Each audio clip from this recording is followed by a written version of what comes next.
Welcome, one and everyone, to this week's episode of Scotch and Smoke Rings, episode 270. I am your neighborhood friendly Oxhorn here, as always, with my suspender set to maximum stun. I have a great show for you today. We're going to be going through a lot. Nuka World was released earlier this week. Skyman Legacy says, hey Oxhorn. Hey there, Skyman Legacy. Hawkster says, hello Oxers. Hello there, Hawkstar. Did we get it? Is in the chat. Robin, Cigar Ox. Alright. Good to have you all here today. Nuka World was released earlier this week, and I have been simultaneously busy with it and not busy enough with it. So many of you know that I work full-time in addition to doing my YouTube channel. And I thought I was going to have time this week to make more Nuka World videos, and I haven't been able to. I've managed to continue to get one done a day, but I typically do 3 videos a day. But I've been so overwhelmed with all the new content that we're producing at work that I just haven't had any time to dedicate to Nuka World. So I'm looking forward to the weekend. The weekend is going to be when I'm going to start cranking out some more content. But stick with me, ladies and gentlemen. I do have a lot to say about Nuka World. And I beat the main quest line yesterday. So I have some content ideas saved up that I'm going to be producing. So if you have any questions about Nuka World, let me know and I'll do my very best to answer. Cigar says, now coming to you from the high-tech, state-of-the-art studio in a puny hick town called Seattle, because the reverse is true.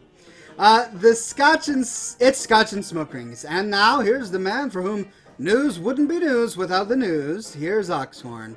Thank you very much, Cigar Ox. That's an appropriate introduction, I think. It's quite fitting. Greg Hartung is watching today and says, I am in a state of confliction. I should be searching for a job, but alas, the call to action to smite the burning legion is too great. To translate that for many of you who do not play World of Warcraft, he's saying, I should be looking for a job right now so that I can live, but I'm busy playing video games. That's the struggle, ladies and gentlemen. That's the struggle.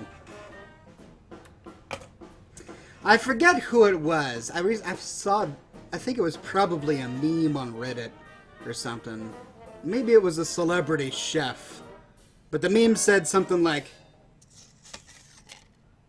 I am in a constant state of battle with my other self. There's a part of me that wants to sit in my basement smoking weed, getting drunk, and playing video games all day. And I spend 50% of my energy fighting that person. Aside from the whole weed thing, because it's not an interest of mine, I find myself also fighting that person.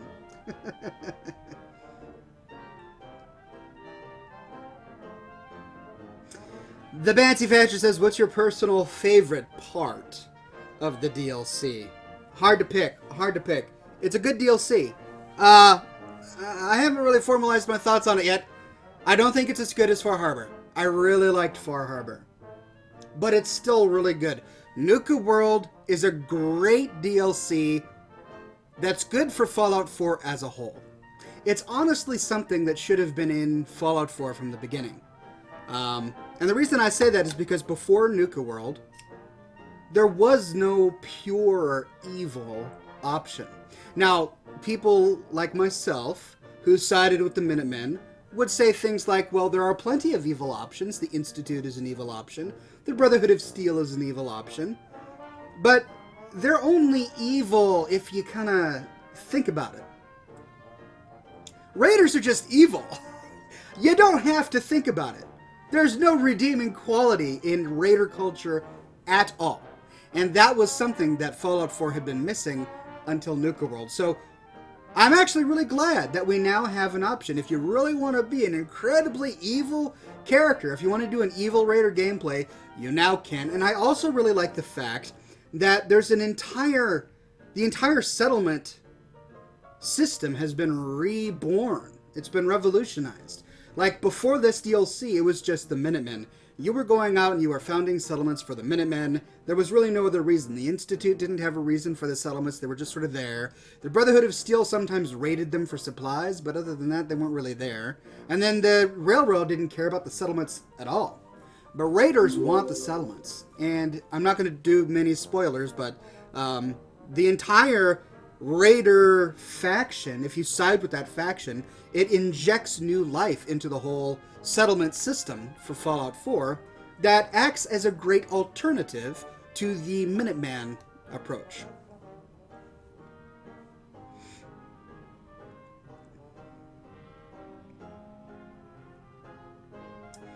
Greg Hartung says, that sounds like some people's ignorant views on the Horde. Sure, there were some evil individuals in the Horde, but not all of them were. It's not a matter of individuals. Because evil is rarely found with individuals. Evil is more frequently found with groups of individuals. And the reason that is because when people get together, they tend to shed personal responsibility to others. But if everybody sheds their own personal responsibility, thinking someone else will take care of it, then what you have is a truly, truly center of evil with an evil core. That's why bureaucracies tend to be so, they make really heartless decisions and they're inefficient. Alright, I gotta light this thing. I gotta set this on fire. This is the important thing, ladies and gentlemen.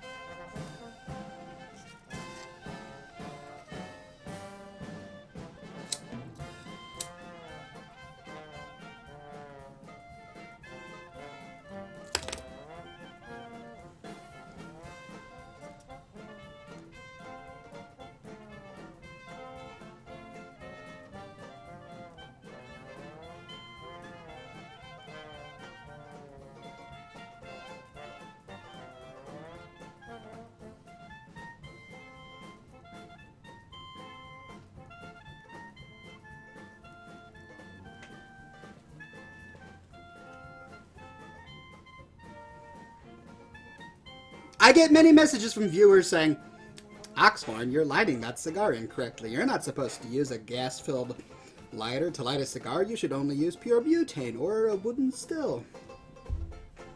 You're right. You're right. If there's anything, ladies and gentlemen, in my life that I can cling to as a universal truth, it's that I reject perfection at every opportunity.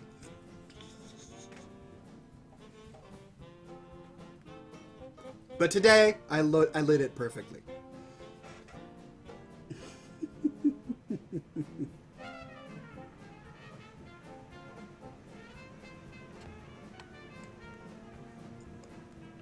Lynn DeVille says, hello, Oxhorn. Do you know any good websites for cigar ordering? There are a lot, and they're pretty much all the same. I personally get mine from a place called Famous Smoke, Famous Cigar, something like that. But you're going to find similar prices on almost all of these websites.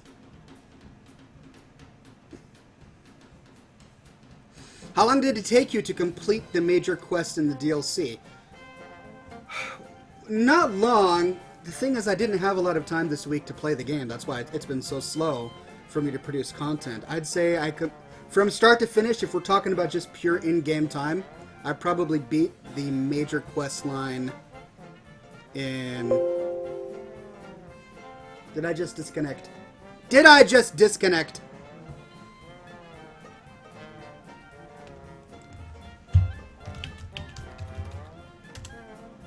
Am I here? 10 hours. 10 hours. That's staying up pretty late at night to try and get as much done as I can before going to bed. Okay, I was off for a little bit. Alright, well, I'm back. Okay.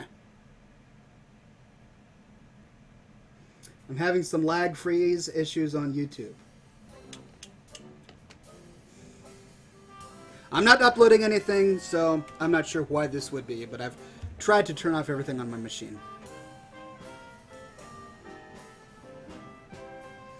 The Movie Making Bros says, "Hey Oxhorn, how are you this fine day?" I'm doing very well, thank you. Also, loving your Nuka World videos. Thank you very much. I've produced maybe 3 or 4 so far, and I've got another one that I'm uploading now. It's on the story of Gage. I got his perk, and well, I don't want to spoil it, so I won't talk about it. But I'm uploading that video right now. I did a lot of talking in that video. I kind of psychoanalyzed Gage a little bit, trying to get behind his motivations and figure out who he is as a person. I hope people will find it interesting. I had a lot of fun putting it together. But that's uploading. I'll be uploading that after the show, so expect that tomorrow.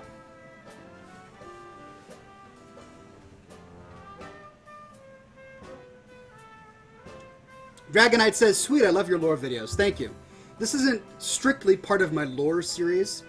I'm going to make it part of my Nuka World series, but it does have a similar tone to my lore videos. MR Keb says, "No video testing?" Gosh, I must have had a service hiccup there, but if you can't see me, please refresh. Of course, if you can't see me, you didn't hear me say that, so...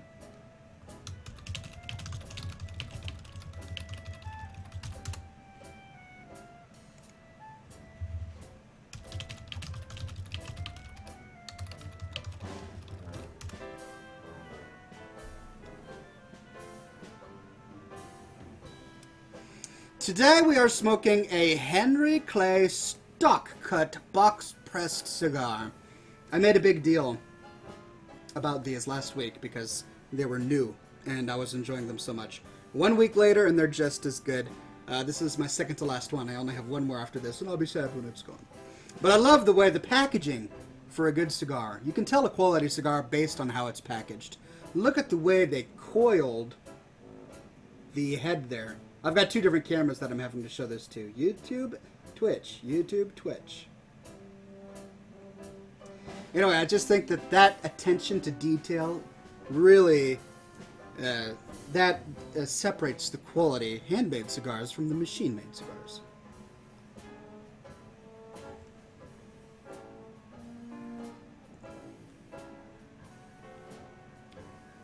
What are your thoughts on the Nuka World DLC, asks Tom Allen. I've been talking a little bit about it, and I've been really enjoying it. I have a lot of content saved up, so so here's the way I do it. I don't know what I'm gonna want, right? One of my biggest regrets of playing Fallout 4 is that I didn't record many of the moments throughout my original playthrough, so that I could refer to those scenes in future videos. Because I'll get a lore video in mind, and I'll think, well, I remember this one character saying this, but where was it? And I can't go back because I completed that quest, or I killed that character, so it's kind of like I would have to start the game all over again just to get that one snippet of film. And so then I don't make the video. So what I've been doing with this DLC is anytime there's a major dialogue scene, I record it. Because I don't know if I'm going to need it. So I've got an entire hard drive filled with all this video that I'm having to sift through and kind of Frankenstein monster splice bits and pieces together to kind of make a video.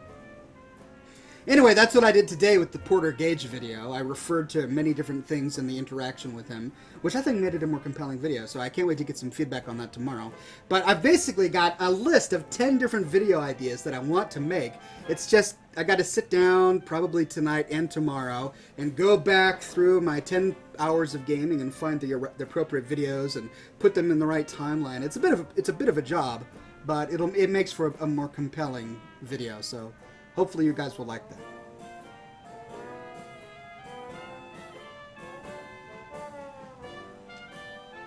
Dragonite says, "What's your favorite Raider gang?" Mine is the Packs and the Operators. You can't choose two. If you ask for a favorite, you have to choose one. Because my answer is the same as yours. Of all of the Raider gangs, I like the Pack and the Operators the best. But if I had to choose one, I would choose the Operators. Simply because I think they're less evil. They're evil, don't get me wrong. They're definitely evil. All 3 Raider gangs are evil and need to be wiped off the face of the earth. But they're less evil because they're willing to make agreements. And that's the wonderful thing about money. And I know it's weird hearing me say that, but look, if money plays an interesting game with people and it has a unique effect on people. Like the Raider gang of the operators, they have no morals. They have one rule: they want to make money. And if you are in the way of them making money, they'll kill you, right? But if you help them make money, they'll keep you alive. The problem with the pack is that they're beasts. They have no morals. They have no values. They like one thing, and that's just killing stuff. It's not like they're going out of their way to kill stuff, but if they have the option they're going to kill stuff, they like killing stuff, that's the pack. Actually, I take that back. They do go out of their way to kill things. They go on raids every night. If you check on some of their terminals, I think they give you some Radiant quests to join them on one of their raids. The Disciples are the worst of them all, because not only do they like killing stuff, but they love torturing and being extremely brutal. I almost vomited walking around their little base where they've got those butchered bodies and bits and pieces everywhere and hanging. I'm sitting there going, well, I'm glad I paid $5 for this DLC. This is how I would... Let's see. I could go upstairs and spend time with my kids, or I could sit here in front of a screen watching dismembered human bodies flying around. But then again, I do play a sniper who shoots off heads all the time, so I don't know.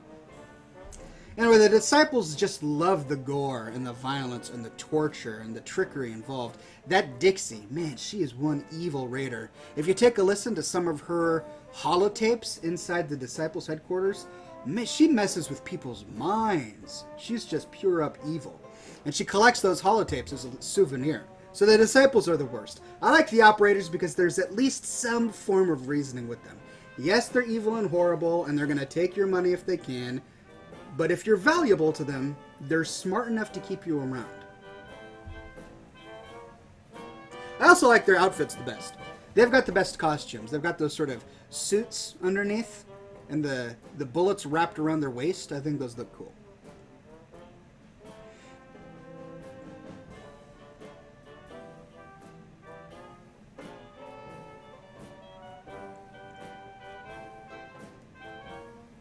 Chief Smash says, struggling here. Do I stay out on the deck with the tiki torches lit, enjoying the last bits of summer with Scotch and smoke rings?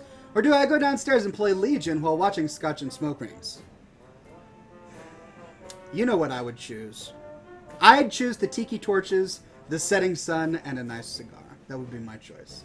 If you have a good beverage and you can enjoy the scenery, that's what I would do. But it's your call, my friend, your call.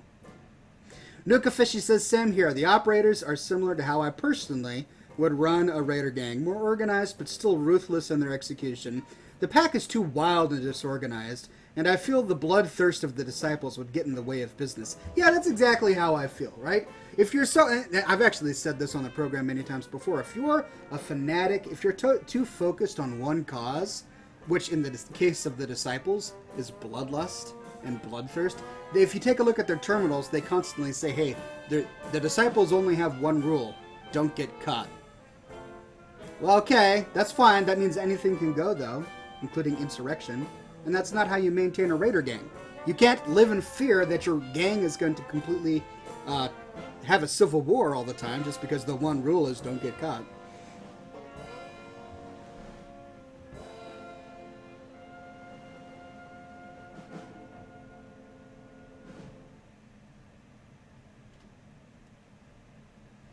So funny. I've got everybody in the Twitch chat talking about World of Warcraft, and everybody in the YouTube chat talking about Fallout 4. It's funny how the two communities from my two different lives are coming together in this show.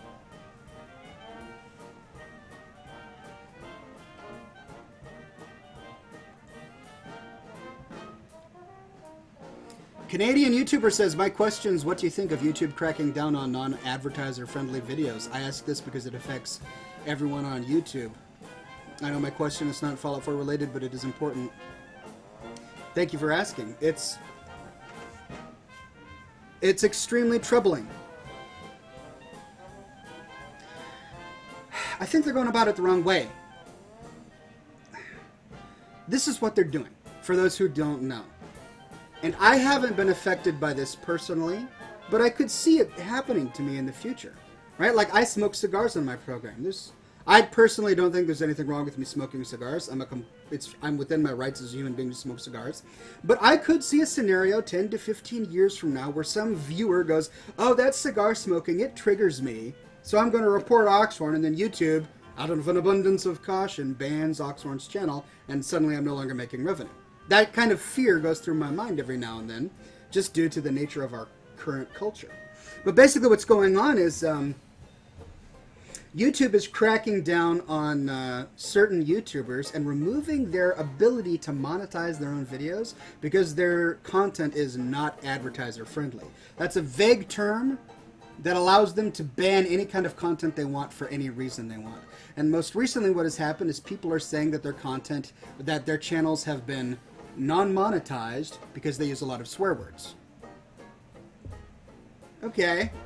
But what's really frustrating about it is there are so many YouTubers out there who use a lot of swear words that have not lost their monetization. But the one thing about some of the YouTubers that have lost their monetization is they have been publicly critical about the whole social justice warrior movement. And they're losing their monetization rights. So there are people who are afraid that YouTube, aka Google, is now using this whole content must be advertiser friendly thing as a thinly veiled way to silence political speech that they disagree with. Which, if that's the case, that's cause for great concern. Now, it is their network, right? YouTube is owned by Google, and they're a private company in a free nation, and they can run their channel or their software as they see fit. But if they just flat out said, hey, we don't allow you to talk negatively or criticize social justice warriors, and we will ban you if you do so, or we will remove your monetization rights if you do so. If they came out and said that, I'd be okay. I'd be like, well, this is stupid, but that's your prerogative. That's fine. But instead, they're hiding it under this really gray area label, like not advertiser friendly, which just is really creepy to me, and it's frustrating. And they're going about it the wrong way. That's not how they should be doing it. What they should be doing is they should be allowing YouTubers to self-select into different categories. Are you work-friendly? Yes. Do you have political speech? Yes. Do you use swear words in your streams? Sure. And then advertisers should simply... Whoops. Looks like I'm running out of hard drive space. And then what advertisers should do is they should simply choose which categories they want their ads to appear on. That's how other networks work. I'm still streaming, right?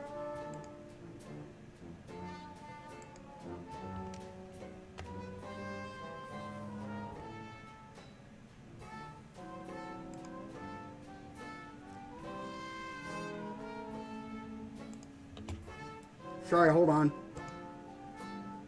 Sorry, hold on. Something happened.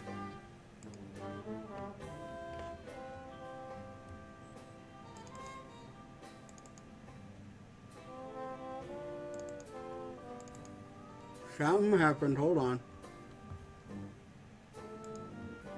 I got this. I got this.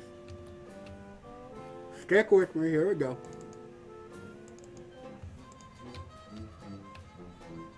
What? Hold on. Hold on. Stick with me. We're gonna do this. It's okay.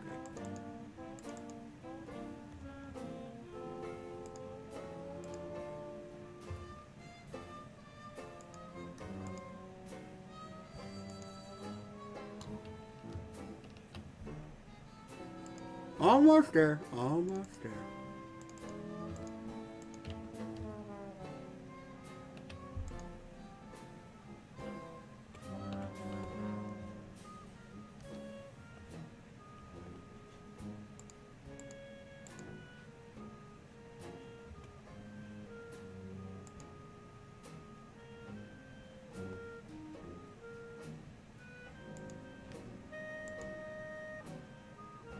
Am I streaming?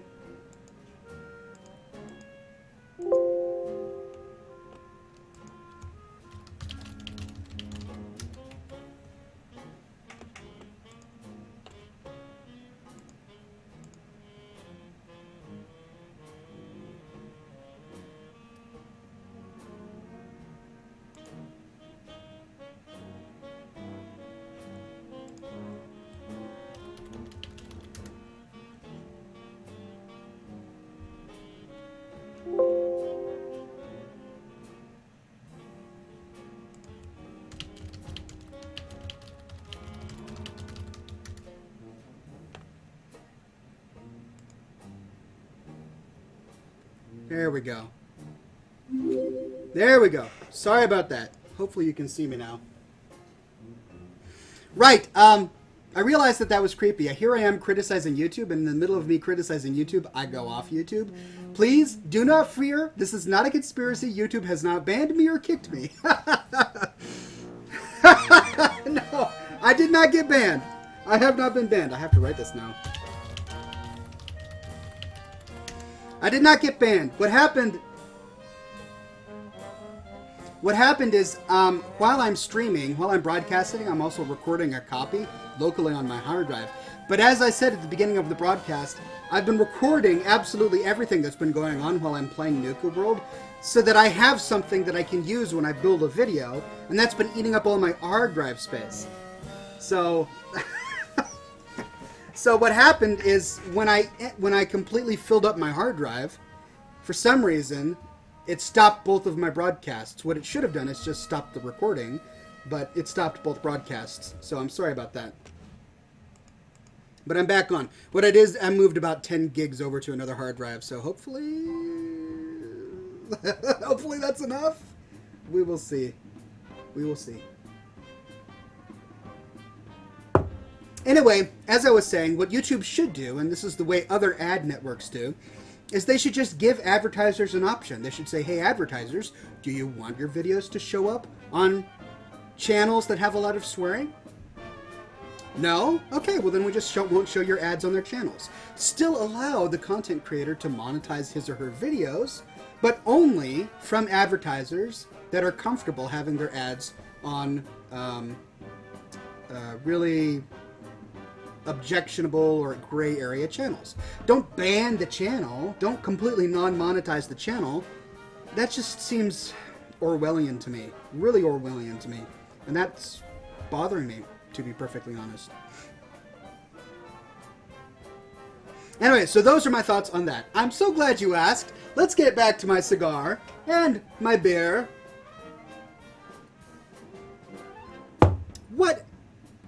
What is wrong with me? This is Scotch and smoke rings, not beer and smoke rings. It's a good beer, though. It's called Red Stripe Jamaican style lager. This is my first time trying it. It's not that bad. But we've got some scotch to drink. Let me empty my glass of water.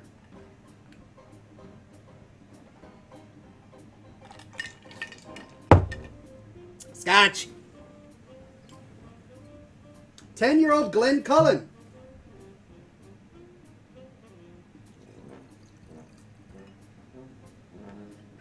Mr. M. Rekab says hateful act in beer. That generic pyro's in the chat and says, hey Oxhorn, I hope I didn't miss much.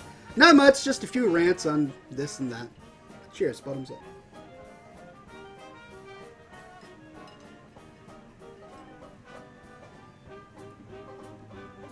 Titchell says, I'm sorry about that. That was my bad. No, don't apologize. I love having conversations about topical things. Topical things. DJ says you made me double take when you held up a beer. For shame, man. I know. Whoa.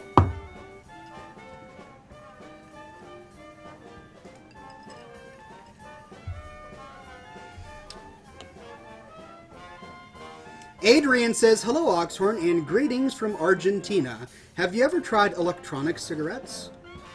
I've never tried electronic cigarettes, but I have tried electronic tobacco pipes. Which I realize, I know. Tobacco-flavored electronic vapor pipes. This was back when they were first coming out, so there wasn't a big vape culture or vape movement going on at the time. I am not judging those who vape. My brother vapes, but it's not something I'm interested in.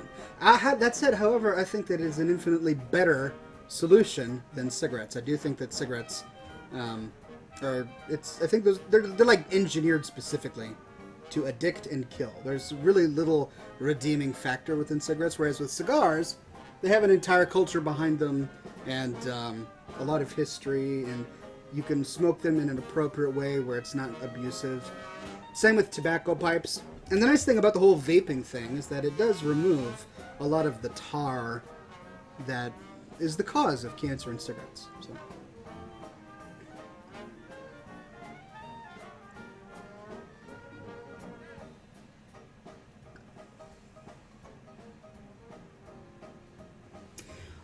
Nuka Fishy is asking me about a Johnny Walker Blue label, and I was wondering if you had a personal opinion on that particular label. Also, ice or not? Great question. I have had Johnny Walker Blue in the past. I don't remember it really blowing me out of the world, but I do know that Blue is one of the more expensive bottles of Johnny Walker, and I recall that it was tasty. You know, didn't really stand out to me, but I couldn't say anything negative about it. And I will say, if you have a choice between ice and no ice, go with ice. And the reason I say that is because it's the chemical action of ice melting that cools and chills the scotch. That's why I don't use whiskey stones in my scotch, because even if you've got them in a freezer for a week or whatever, you put them in your scotch just gets mildly cool. It doesn't actually get chilled, because it's the act of ice melting that cools and chills the scotch. Also, scotch is it's often designed to release more of its flavors when water is added. That's why people have traditionally had scotch and water. So having a little bit of ice in your scotch not only makes it colder, but it makes it taste better. And you can enjoy more of the different nuances of a good scotch that way. That's just my opinion.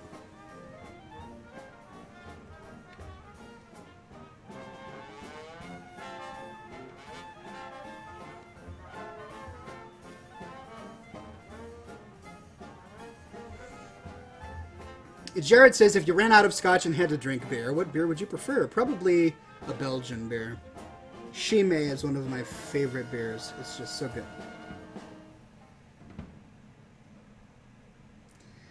good. Gabe Spencer says, hello, this is my first time tuning in. I would really like hearing a funny story from your childhood.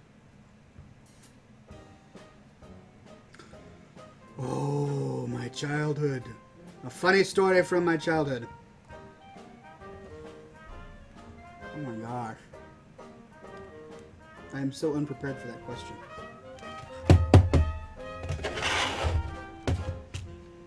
Okay, a funny story from my childhood. There was that... No, I can't tell that one. And then there was the time that my brother and I went... No, I can't tell.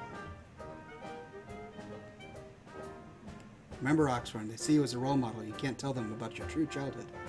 So, what can I find in my childhood? Raised by wolves. No, I can't tell you. Used to be a cannibal. No, I can't talk about that. Nothing's coming to me, buddy. Sorry.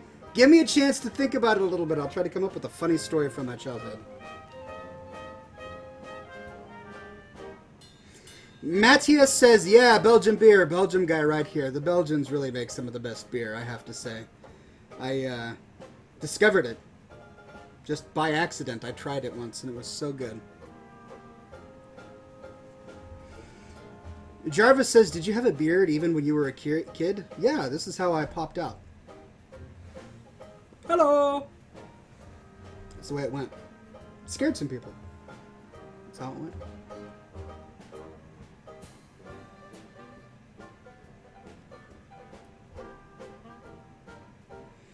D Hunt says, what's up, Ox? Just stopping in before I got to hit the bed for work tomorrow. What are your thoughts on Nuka World?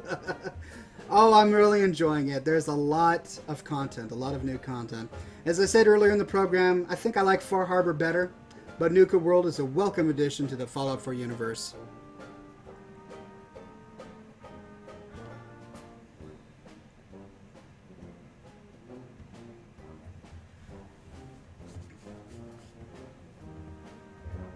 I released a video this morning on the Nuka launcher, and that was a lot of fun to find. You get that as a reward for completing the Cappies in a Haystack quest, but you have to choose the right option. You have to choose the right option when getting into that quest.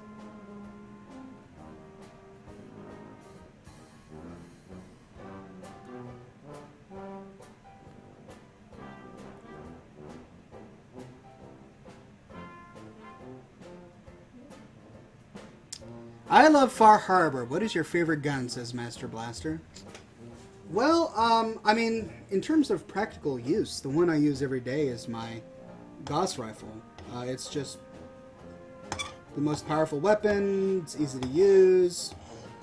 It's great for a sniper build. The ammunition is hard to find. It's not as... there isn't quite as much of it as with the other guns. I'm actually running out. That's the problem. Nuka World has exhausted my stores of 2MC ammunition. I started with over 1,000 rounds, and I think I've got 14 left. There's a lot to kill in Nuka World. There is a lot to kill.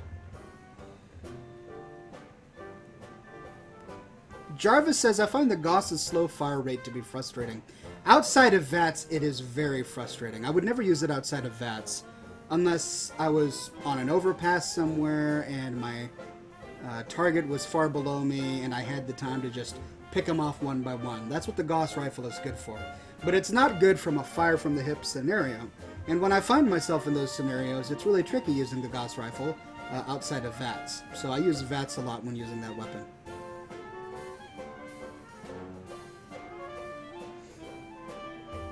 Alright, some of you are saying that I'm still not live.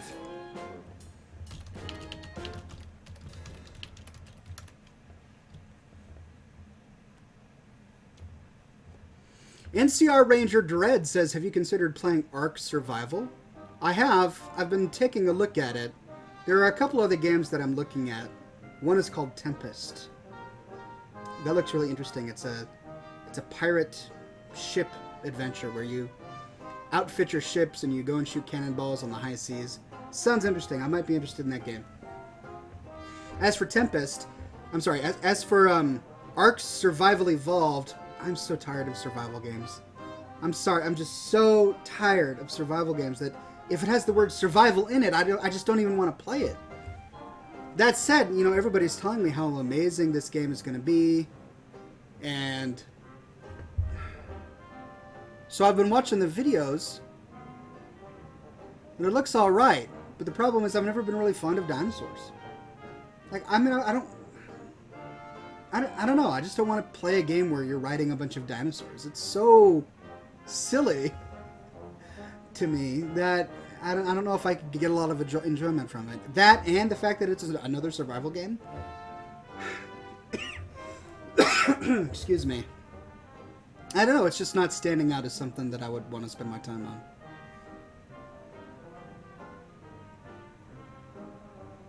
You can disable the survival part. You can disable the survival part, says NCR Ranger Dread. Oh. I didn't know that. The Fancy Fadger says, how's the cigar treating you? It's a fine cigar. I'm about halfway through it. It is delicious.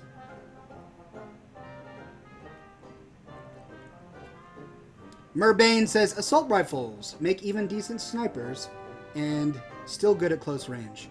Yeah, but you have to modify it for it to be a decent sniper rifle. So if you wanted to go with assault rifles, you would have to use two. One that has a long marksman stock and a ported barrel, and then another with an automatic barrel and a large magazine clip, or a spiral magazine clip. So one that's an assault rifle and then one that's a sniper rifle. I like the radium rifle from Nuka World, but it's really only useful against human creatures. Against humans, it's great. Like that as an automatic weapon, tear them up. But against non-humans that are immune to radiation, it's just not so good. I was really hoping there would be more options with Nuka World. I realized that there's the operator sniper rifle, there's the pack automatic gun, and then there's the Disciples' various bladed weapons. and then I think one of them has a 44. So I haven't actually gone into the weapons workbench and taken a look at all of the mods to see if they could be potential candidates for my gun rotation. But I do plan to do a video on that, and I will be taking a look at them eventually. Also, there's the Western gun that came... You find them in the Gulch. It's just the Western gun. I believe it's basically just a reskinned 44 Magnum. But yeah, there wasn't a great... Like, the sniper rifle that the operators carry, it's not as good as the Gauss rifle, so why would I switch? You know? And the automatic rifle that the Pack carries, I mean, it's got a great look to it, but is it as good as Spray and Pray? Spray and Pray is great, but it's dangerous on close quarters because you could kill yourself really easily.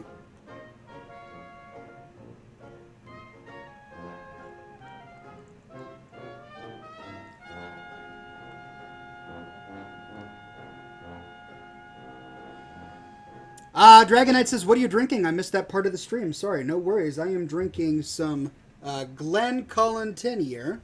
A good mid-shelf Scotch. Speyside Scotch.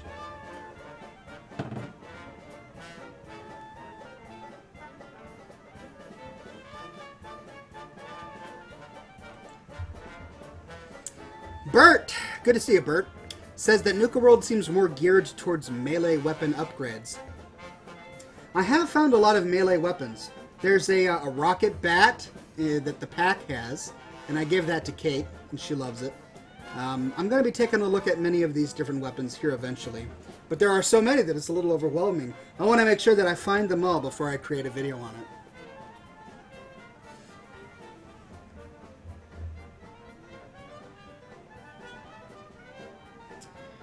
Harry Wolf says, hey Oxhorn, would you make an impromptu video just wandering the wasteland talking about Fallout in general? I would like to see how you see the wasteland. Yeah, I've done those videos in the past. I'd like to do them again. I'm so focused on content right now that I don't know if I should have filmed last night. Last night I was really wandering Nuka World and exploring. I should have broadcast at that time. I'll try to do that more often. If I find a moment where I'm just sort of wandering around, I'll hop onto YouTube or Twitch and just do a quick broadcast. But again, it's nothing I would announce. It's sort of, just make sure you're subscribed so you get notified.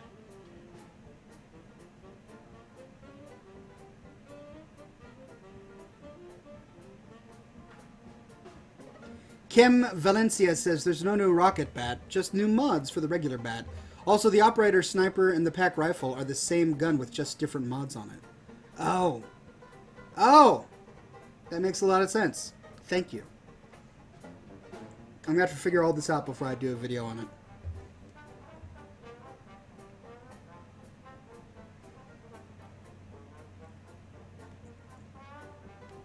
Supernatural Echo says, hey Oxhorn, have you ever played Destiny, and what are your thoughts on it? Your vids are awesome, by the way. Thank you. I have not played Destiny, but my wife used to be a big Destiny buff. She played a lot of Destiny, probably last year. Now she's all about Elder Scrolls Online. But last year she was big into Destiny, and the problem with Destiny is it just got stale. The PvP, or I'm sorry, the RPG, the MMO aspect of things, just got boring and stale, according to her.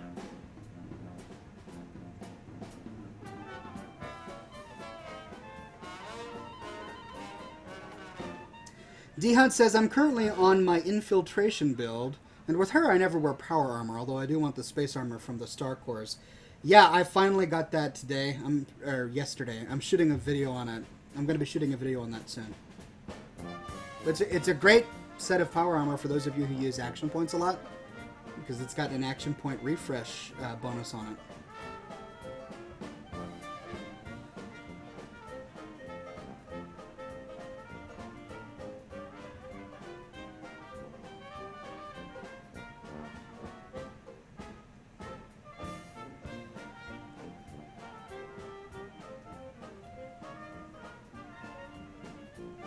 Lewis Stead said, I'll not spoil anything, and I discovered a heart-wrenching story in Nuka World.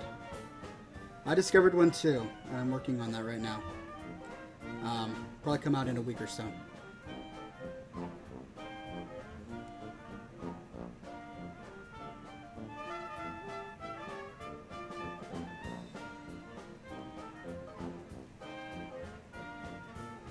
Mr. Recht says apparently the new blades are way better than those found in the vanilla game, and the new Western is way better than the 44. Is that the case?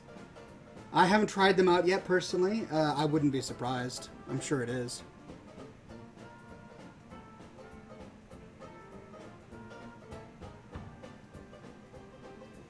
John says Nuka World is smaller than Far Harbor. Far Harbor is the best DLC for Fallout 4. I agree. I'm still glad Nuka World is out, but I liked Far Harbor a lot. Merbayan says, have you gotten to the Hubologists yet? Yes, I have, and I sent them to their spaceship. I'm not sure what that whole point of that quest is. Like, I don't get it. I mean, after they get to the spaceship, have I just not discovered anything else yet? But obviously they're making fun of Scientology. A very, very thinly veiled reference to Scientology. L. Ron Hubbard. Hubology. They even refer to the founder of Hubology as a fiction writer. And I'm sitting here going, come on, guys. Make it a little bit less, more thinly veiled than that. Or, does it have to be that thinly veiled? It's so funny.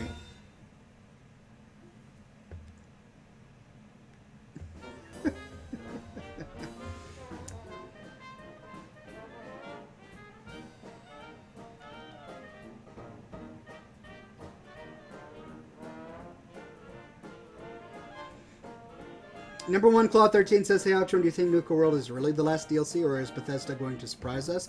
They will only surprise us if Nuka World makes a whole lot of money. And I don't know. If it makes more money than they could have ever possibly dreamed, then yeah, they'll come out with more DLC. They would be silly not to. But if it doesn't, then this is the last one.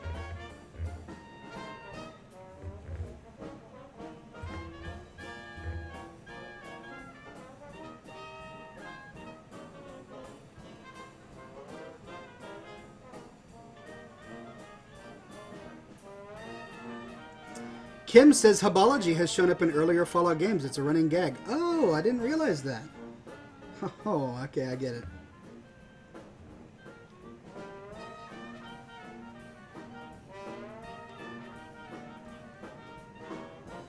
By the way, I need to ask you guys, have any of you had an increase in settlement attacks since you installed Nuka World? The moment I get to the Nuka-Cola tram that takes you to Nuka World, I got hit by 8 attacks at once. 8 of my settlements were attacked at once. So I went to go defend, and I couldn't even get to them all in time.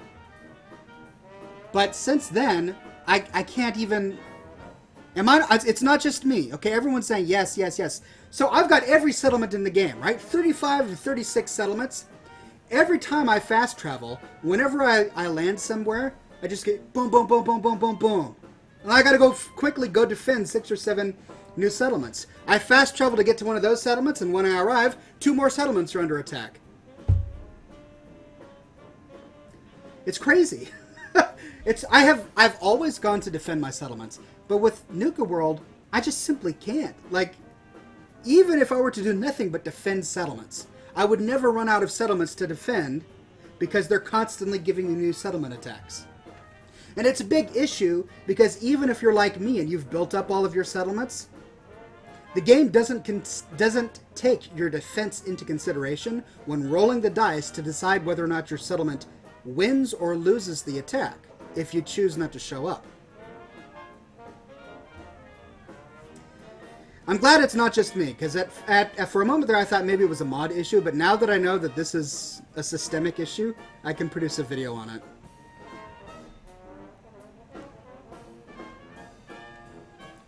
Bert says, I'm stupid over defended. I am too. Like, each of my settlements has 200 to 300 defense in all the right places, but even then, I win maybe 30%, I'm sorry, I'll win maybe 60 to 70% of all of the attacks, and the rest I always lose. And it's not the same settlement over and over again, it's random. Vault 88 has been attacked like 5 times since I installed Nuka World. But what's strange is some of my settlements never get attacked. Like, my castle never gets attacked. I'm not sure why.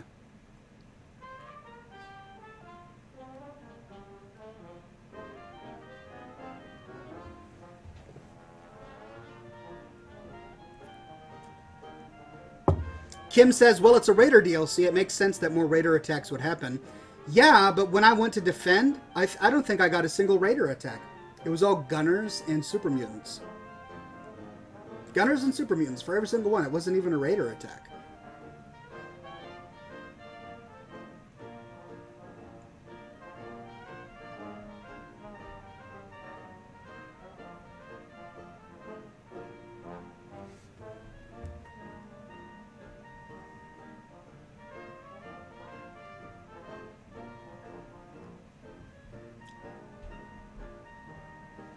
Dragonite says, my vault has never been attacked. What's it like?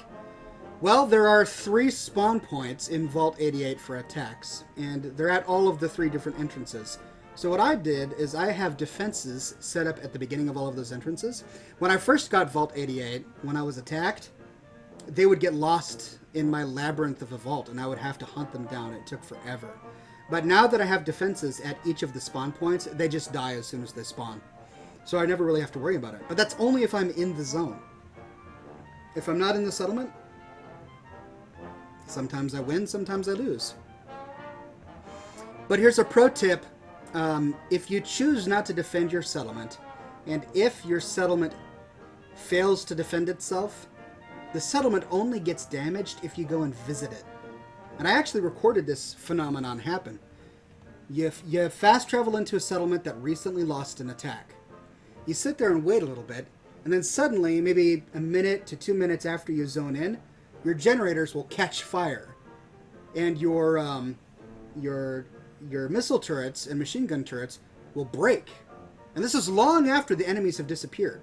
What's going on is the settlement is doing the calculation.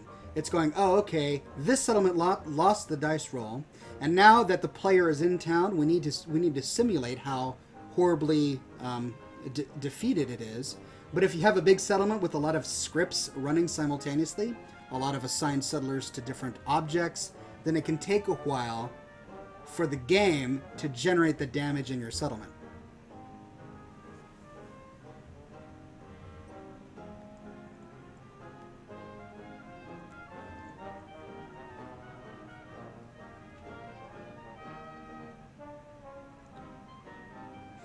K-Pop Snow White 886 says, hey Octron, I've been a fan of yours for a while now. Sorry, I'm a bit shy and starstruck.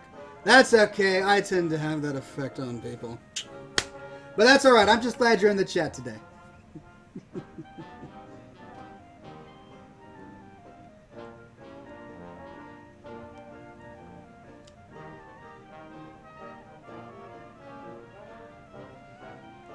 Kim says some settlements don't get attacked at all. Grey Garden, Mechanist's Lair, and Boston Airport. I actually get attacked at Grey Garden all the time. But I agree with you with the Mechanist's Lair and the Boston Airport. I've never been attacked at either of those 2 settlements. At the Mechanist's Lair, nor the Boston Airport. Nor the castle. Those 3 settlements I never get attacked at.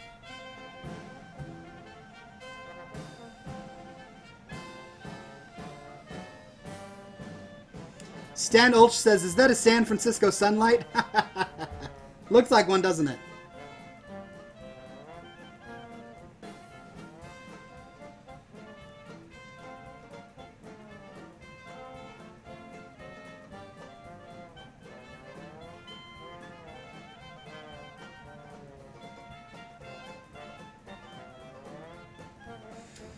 Nuka Fishy asks, okay, Oxhorn, I haven't made it this far yet, but when raiders begin to take over the settlements in the Commonwealth, will they spread on their own, or do I need to order them to expand? I don't want them getting to Sanctuary because I'm trying to get the 100 Happiness Trophy, and then I'll get the Platinum by having all the achievements. Here's how I gather that it works. So spoiler alert, if you don't want to know, maybe stop watching. I ended the main storyline by siding against the raiders, so I killed them all. And the reason I did that is because after you clear out all of the major sections of the park, you get sent to talk to that guy in the drifter shirt and the cowboy hat that you meet at the very beginning of Nuka World. He's basically your go-to guy for raiding your own settlements. And you talk to him, and he'll say, okay, which raider gang do you want to set up base in this settlement? You choose a raider gang. Then he says, okay, which settlement do you want to go take out? Now, if you haven't claimed the settlement yet, you just choose the one from the list that he gives you, and then you have two options. You can either go and convince the existing settlers there to leave, or you can go in guns blazing. Now, this is all based on dialogue I had with him, but he said that if you go in guns blazing, they actually have time to prepare, and they put up a pretty stiff defense. So I'm actually a little bummed that I'm missing out on this really interesting part of Nuka World, which is kind of raiding settlements and seeing how they defend themselves and all of that.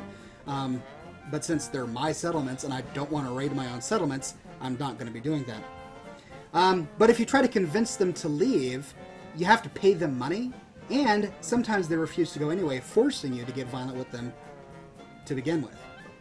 So you can see why I chose not to do that path.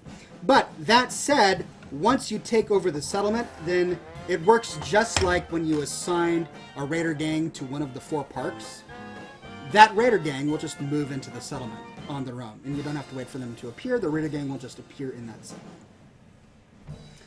Now, that said, I read up a little bit on this. Spoiler alert, spoiler alert, spoiler alert. You've been warned.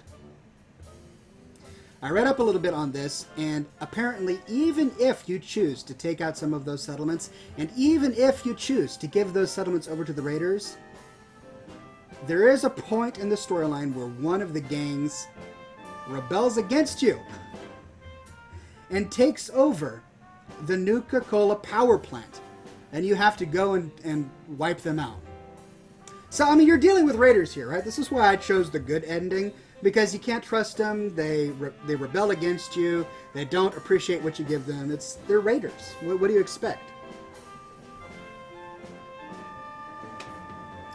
John says Preston will hate you also. That's right. Yeah, you're basically betraying Preston and abdicating your role as the general of the Minutemen.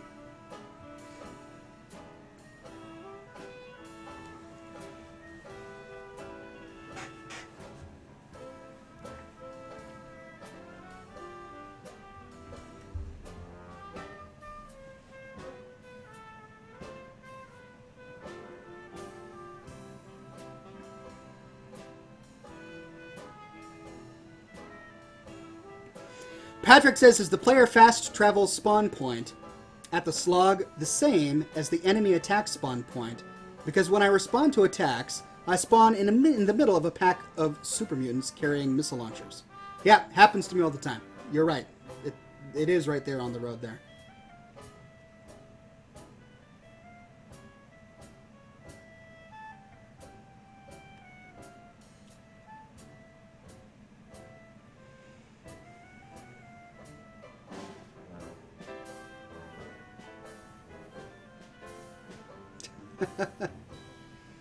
Jared says, is it possible in any way to not kill Preston and take over a raider settlement?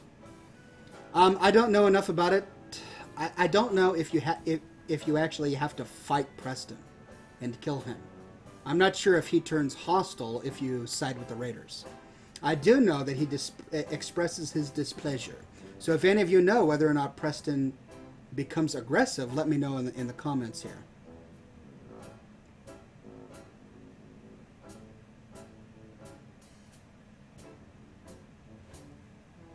All right, ladies and gentlemen, we are nearing the end of the program.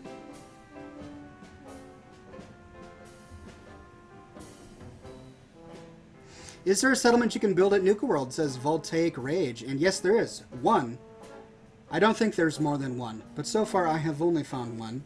And it's a Red Rocket truck stop. It's another Red Rocket truck stop. Only the difference is it doesn't have a rocket on it. It's got a giant Nuka-Cola bottle. And it's a pretty large plot of land, too. So I am looking forward to doing that settlement build here eventually. Patrick says, yes, he does become aggressive, but you can't kill him. I see. So if you do side with the raiders, Preston will shoot you on sight, but he's invincible and you can't kill him. Great. Cigar says no voicemail. Oh, that's I completely forgot. I got caught up in the conversation here. Yes, we've got 2 voice messages. First is the Great Petisium. What's on your mind, good sir? Hello, Oxhorn. I am the great and proud Preston. Sadly, I will not be able to make it this week because tonight is what my guild likes to call Dueling Madness Day. Sorry. I am sure you can guess what it is just by the name. I wanted to ask you what particular cigars you suggest. Anyways, I must be going now. Until next time, stay classy and have a good night. Well, thanks for stopping by, Petisium. And to answer your question, I typically recommend Romeo and Juliet cigars for a first-time smoker. Next up is Andy the DK. What's on your mind, good sir? Greetings, Oxhorn. Andy the DK here. How are you doing this fine evening, sir? I hope you are doing well, and I hope you're having a good week so far. I just wanted to apologize for not keeping up with my promise of doing the show lately. I have gone back to college now, and it has been challenging, and I have been, pursuing my goals and all that with college. So I apologize. I will try to get back to the show within the next week or so. Anyways, Ox, I hope you are having a great night. I just wanted to ask you a quick question are you planning on playing Legion? I'm sure we're all asking, and are you at least going to check it out a little bit? But I won't bother you too much. I hope you and everyone in the Scotch and Smoke Rings chat room has a wonderful evening, and I shall talk to you all soon. Andy the DK signing out. Having fun in Legion. You should come join me, Ox. Thanks, Andy. We had 2 recorded messages from 2 people who didn't even come to the show today. That's funny. Andy, no, I'm not going to be playing Legion. I am busy. My focus is elsewhere. But thanks for the question. All right, ladies and gentlemen. Oh, wait. Dragonite says he only attacks if you have gauge. Really? Preston only attacks if you have gauge with you?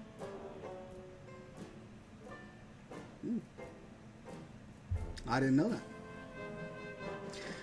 It's time, ladies and gentlemen, to end the program. Give me your smoke ship ideas, and then we'll play maybe 1 or 2 games of Overwatch. I won't be playing too much Overwatch tonight because I've got more Fallout 4 videos to make.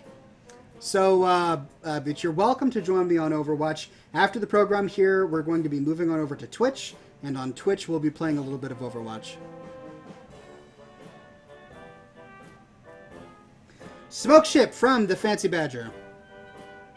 Oxhorn convinces the Minutemen to join the Horde, offering them box-cut nuclear cigars handcrafted in Thunderbluff by the fans. To prove their worth, they are sent to Darnassus to strike at the hippies in the capital, with each fallen elf fueling the way for more cigars and Canadian whiskey.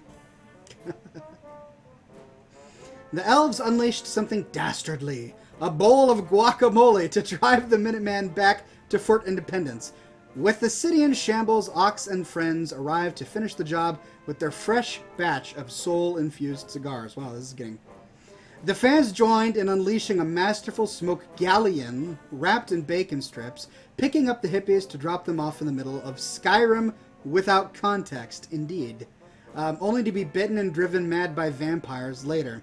The heroes decide to retire to their airship to sample their new combustibles and whiskey until they discover Greg had pulled a Hartung on the ship before the battle had ended. When all else failed, Oxhorn was able to save the day by doing a shimmy. Shimmy, shimmy, shimmy. Love Fox 1900 says, where's your focus? It's on work and Fallout 4 right now.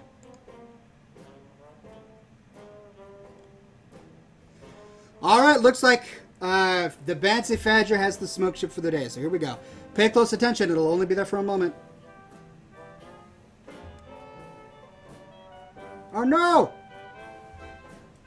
Oh no! Oh no! I'm out of fire! Gonna have to use a lighter.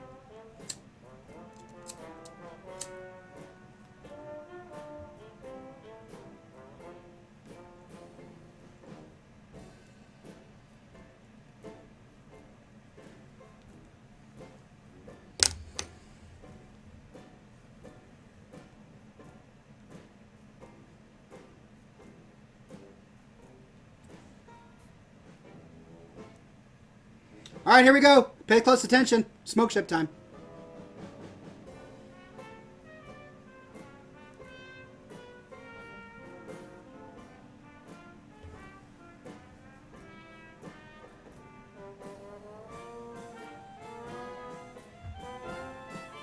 Wow! Holy cow, did you see it? I amaze even myself sometimes. Before your very eyes was everything that Bancy Fadger had in his smoke ship. You saw it. I don't need to repeat it all. Just, you saw it with your eyes, and I hope you took screenshot buttons. Because that's going to be worth money someday. You can bet on it.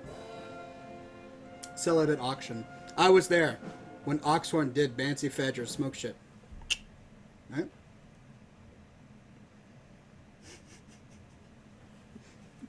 All right, let's celebrate with Scotch. Cheers, ladies and gents.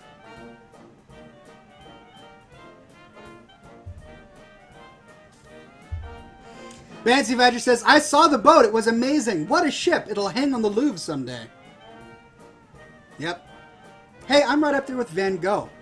Only instead of paints, I paint in smoke.